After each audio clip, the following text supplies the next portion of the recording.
hari Senin membeli tomat dari pedagang di Pasar Loba.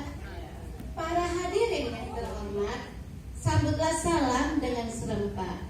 Assalamualaikum warahmatullahi wabarakatuh. Waalaikumsalam warahmatullahi wabarakatuh. Yang saya hormati Bapak dan Ibu Dewan Juri, dan yang saya hormati teman-teman semuanya peserta pelatihan. Perkenalkan, nama saya Ambaryani. Saya bersama rekan saya Mimi Jamila sebagai operator. Kami perwakilan dari Kecamatan Kampung Hilir. Alhamdulillah pada malam ini kami akan mempresentasikan judul kami, yaitu fungsi dan peran pendidikan keluarga. Latar belakang mengapa saya mengambil judul ini, karena beberapa hari ini kita telah menerima materi. Nah, setelah kita sama-sama belajar, saya mengambil kesimpulan. Sesungguhnya apabila kita sebagai orang tua ingin menciptakan anak yang hebat, anak yang cerdas, anak yang berkualitas, baik itu dari segi fisik maupun psikisnya, maka terlebih dulu terlahir dari pendidikan keluarga yang hebat pula. Nah, sekarang kita lihat pengertian dari pendidikan keluarga.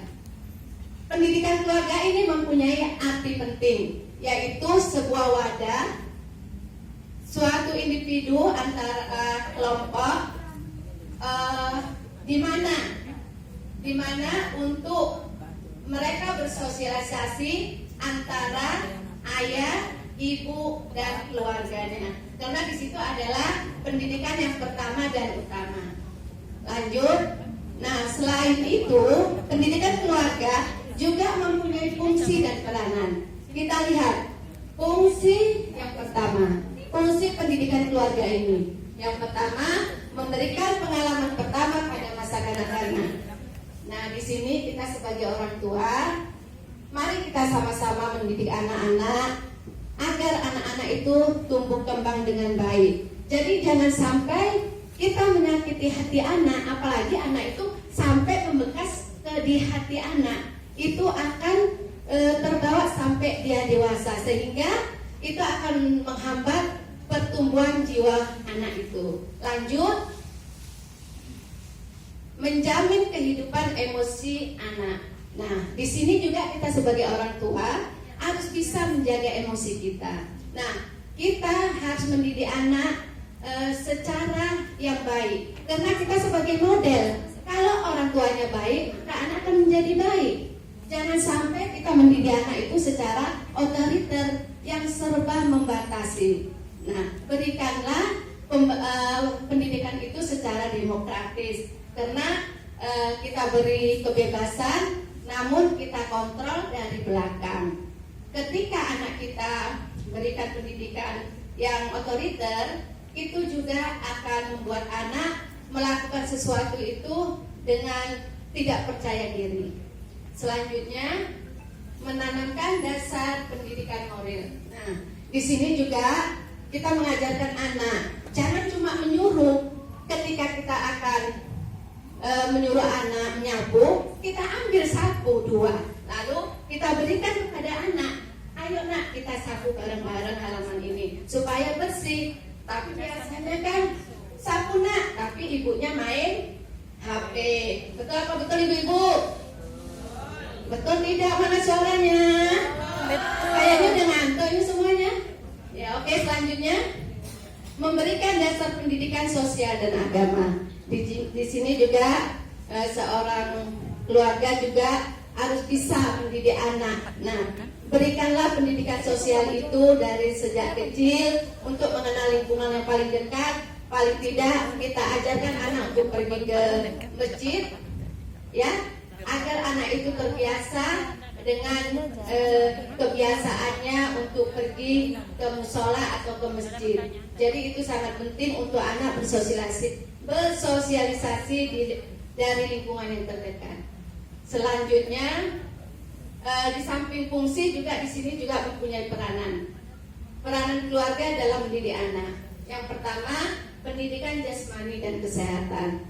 Nah, di sini keluarga mempunyai peranan penting sebelum anak lahir atau bisa dikatakan prenatal. Nah, di sini ibu harus sudah mempersiapkan gizi yang baik untuk seorang ibu yang bisa dikatakan pengasuhan 1000 hari sebelum. Jadi dengan cara seperti itu anak akan tumbuh baik itu secara fisik maupun psikisnya, juga akan terhindar dari stunting. Selanjutnya pendidikan akal atau intelektual. Nah, di sini walaupun kita sebagai orang tua sudah menitipkan anak itu ke pendidikan PAUD, namun kita tidak hanya lepas begitu saja. Kita juga harus mendidik anak kita di rumah. Kita mencoba menggali bakat mereka dengan cara mungkin bisa juga dengan membacakan buku-buku bergambar. Selanjutnya pendidikan psikolog dan emosi. Nah, di sini juga sangat penting ya Bu ya. Nah, biasanya anak itu kalau pergi main itu ya Bu ya, umpamanya Umi, Bismi mau main ya tempat si Bobby. Iya, kita katakan iya, tapi dengan ancaman kadang. Ancaman itu memang lembut, boleh, tapi ingat ya, pulangnya harus tepat waktu. Kalau tidak, Umi akan hukum kamu. Nah, padahal kita sebetulnya ngomongnya pelan, tapi itu sudah membekas di hati anak. Dengan bahasa dan bahasa tubuh kita dengan tangan itu sudah membekas pada anak. Jadi sehingga anak itu akan menghambat pertumbuhannya juga. Jadi emosinya itu tidak akan stabil. Lanjut, pendidikan agama dan spiritual. 2 menit lagi. Oke, selanjutnya pendidikan agama dan spiritual. Nah, di sini juga kita harus bisa mendidik ketika kita menyuruh anak ngaji, kita juga harus mengaji. Lanjut, pendidikan akhlak. Di sini juga kita harus berikan bagaimana sih kita mengontrol anak agar anak-anak itu tidak bergaul dengan anak-anak yang tidak kita inginkan. Nah, selanjutnya pendidikan sosial anak. Nah, di sini juga kita tanamkan rasa sosial seperti ketika ada anak jatuh, kita tolong, ketika kita mempunyai makanan kita beri. Selanjutnya, menurut konsep Islam di sini ada 3 periode, yaitu periode prakonsepsi. Di sini adalah periode ketika seseorang ingin menemukan pasangannya yang sesuai dengan syariat Islam dan sampai terjadinya pembuahan di dalam rahimnya. Selanjutnya periode prenatal. Nah, di sini Bu yang tadi juga saya katakan, seorang ayah atau ibu juga harus mempersiapkan dirinya ya untuk pertumbuhan fisik dan psikisnya, juga mencegah dari stunting. Juga di sini Bu, ketika anak sudah menginjak bulan 6-7, itu yang paling utama Bu ya Bu, yang diidolakan oleh seorang anak adalah suara ibunya. Jadi lebih baik kalau mengaji itu suara ibu Bu, jangan rekaman-rekaman ya Bu ya.